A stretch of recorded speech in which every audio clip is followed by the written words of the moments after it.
Assalamualaikum warahmatullahi wabarakatuh. Pada kesempatan kali ini, saya akan sedikit mengulas tentang peraturan Perban PT terbaru, yaitu Perban PT tentang nomor 12 tahun 2025 tentang pemberlakuan instrumen pemantauan dan evaluasi mutu prodi melalui perpanjangan otomatis menggunakan metode otomasi. Jadi, peraturan ini disahkan pada tanggal 2 Juni 2025. Nah, yang akan kita bahas adalah sebelum masuk ke peraturan ini, maka ada Perban PT nomor 18 tahun 2024 yang harus kita ikuti untuk bisa melakukan lolos pantau atau data kita dinilai aman untuk bisa melalui atau untuk bisa melangkah ke tahap selanjutnya. Nah, apakah isi dari eh, Perban PT nomor 18 tahun 2024? Yaitu tentang pemantauan dan evaluasi prodi, evaluasi mutu prodi ya, melalui mekanisme otomasi dengan berbagai indikator. Jadi di sini saya akan memberikan contoh gimana sih cara menghitung ya, gimana sih cara menghitung, cara mensimulasikan kira-kira data kita itu sama nggak dengan data yang akan ditampilkan di BNPT dalam proses otomasi ke depannya. Seperti itu. Jadi sebelum masuk ke tahap penyampaian PT, kita akan mencoba mensimulasi dulu dengan data yang sudah kita punya atau data yang sudah ada, data sudah valid untuk bisa mengetahui kira-kira evaluasi mandiri dari prodi itu sudah lolos atau belum. Seperti itu. Jadi di sini ada 14 indikator. Saya akan memberikan contoh perhitungan di sarjana, form sarjana dan 14 indikator. Jadi ke depan video ini akan dibagi menjadi beberapa part. Part pertama akan hanya menghitung di part satu, di nomor satu, nanti part kedua akan menghitung nomor dua, jadi sesuai indikator masing-masing. Jadi yang pertama ini kita hanya menghitung di indikator satu, yaitu persentase penurunan mahasiswa baru. Oke, sebelum ke sana, di sini ada penjelasan tentang bahwa perpanjangan ini berlaku 5 tahun kalau indikator nomor 1 sampai 6 itu adalah dinyatakan lolos. Tadi ini indikator wajib 1 sampai 6.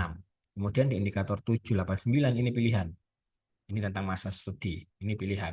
Kalau salah satu lolos maka 1 sampai 6 plus salah satu 7, 8, 9 lolos, maka prodi tersebut lolos dan bisa melanjutkan, bisa mendapatkan perpanjangan otomatis. Nah, untuk yang indikator 10 sampai 14 ini masih belum diperhitungkan sampai yang Perban PT terbaru yang 12 tahun 2025 tadi juga sudah tayang tapi belum diberlakukan, maka tetap kita akan mencoba menghitung untuk kita gunakan persiapan ke depan. Jadi tetap kita akan menggunakan 14 indikator sesuai Perban tahun 18 nomor 18 tahun 2024. Seperti itu. Oke, langsung saja kita coba menghitung untuk rata penurunan mahasiswa baru. Nah, seperti ini. Jadi Bapak Ibu, kita punya data seperti ini. Bapak Ibu punya data masing-masing prodi. Silahkan datanya bisa diambil dari Siakat, dari PDDikti, atau dari sumber unit yang lain. Yang penting data itu valid. Seperti itu. Nah, data ini nanti Bapak Ibu, di sini saya hanya mengambil nama ini prodi, jadi pakai salah satu contoh prodi. Di sini saya hanya pakai satu prodi, admin niaga di Untak Surabaya, angkatan 2023. Ini angkatan 5 tahun terakhir ke bawah. Jadi mulai 2023 sampai ke bawah. TS-nya kita pakai TS ini tahun 2023 2024. Nah, nanti Bapak Ibu tinggal kopas saja, ambil datanya, paste di sini, nah 2023 gitu ya. Kemudian di bagian bawahnya 2023 dipaste lagi data 2022 sampai selesai. Jadi bukan membuat dua tabel, tabel 2003, 2024, 2023, 2022, 2021, bukan beda-beda tabel. Tapi satu tabel aja, kemudian turun ke bawah sampai di angkatan terakhir. Lah ini angkatan 2021 dan seterusnya. Di sini saya pakai sampai 2019.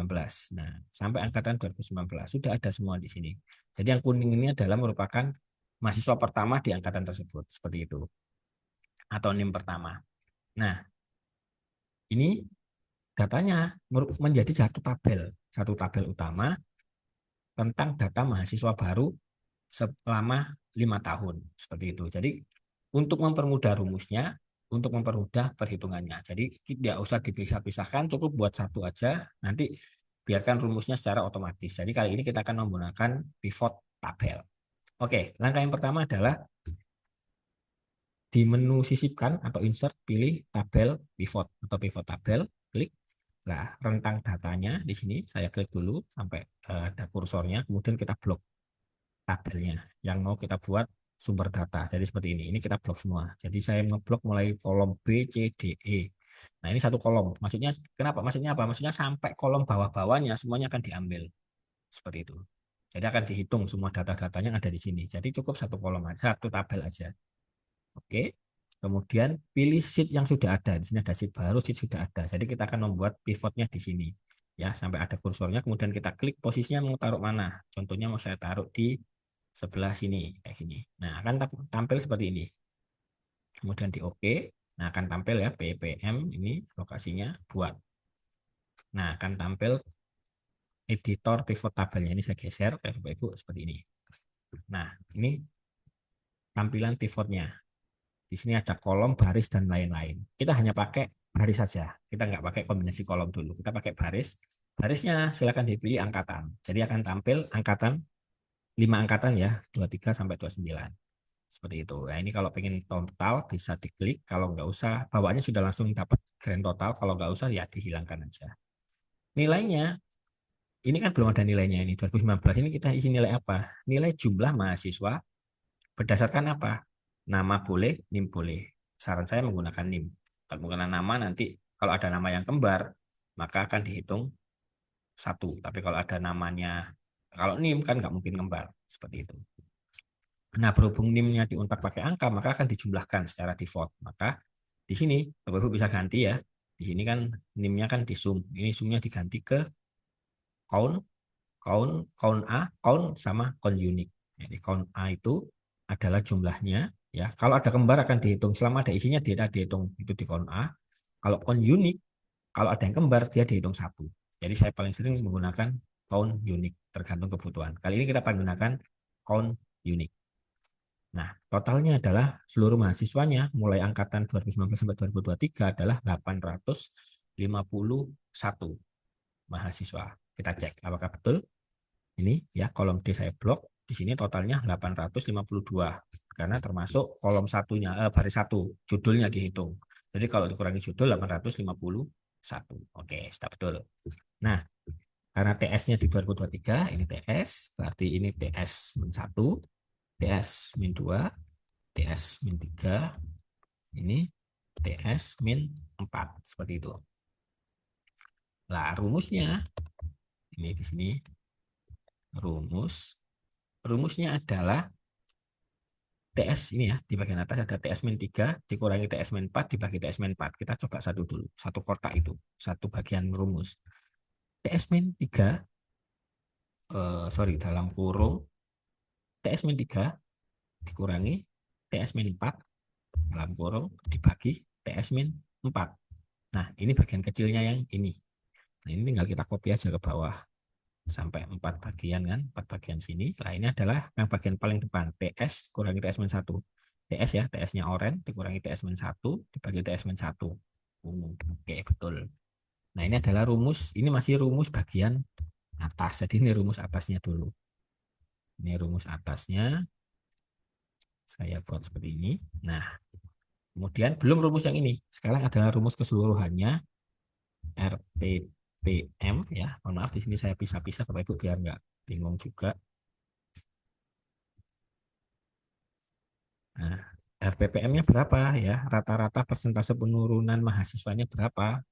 Sama dengan minus, di sini ada min, jangan lupa. Kemudian dalam kurung dijumlahkan semua rumus atas ya kan, disum dibagi 4 sesuai rumus ini. Hasilnya adalah 0,01. Lah, berhubung di sini sebenarnya di sini karena yang diminta adalah persen, maka ini tinggal kita kalikan 100 atau langsung ke format persen. RPPM-nya adalah 1,26. Maksudnya apa? Maksudnya adalah di prodi ini terjadi penurunan mahasiswa baru, penurunannya sebanyak 1,26%. Seperti itu. Apakah masuk? masuk karena masih di bawah 20%, ini hanya 1%.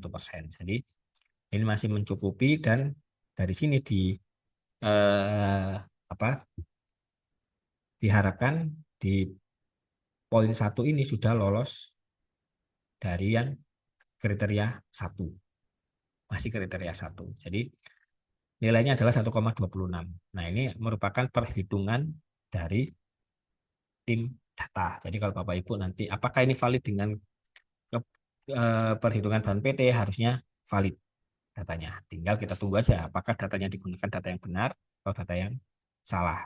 Data yang saya ambil di sini adalah contoh data dari PD Dikti. Jadi langsung dari PD Dikti yang sudah dilaporkan, sudah disinkronkan datanya seperti ini. Harusnya data ini sama dengan data yang di bahan PT. Karena bahan PT mengambil sumber dari PD Dikti. Seperti itu Bapak Ibu. Jadi kurang lebih seperti ini cara menghitung poin satu di pemantauan program studi. Nah, untuk perhitungan di poin-poin selanjutnya, Bapak Ibu bisa mengikuti di video selanjutnya. Terima kasih.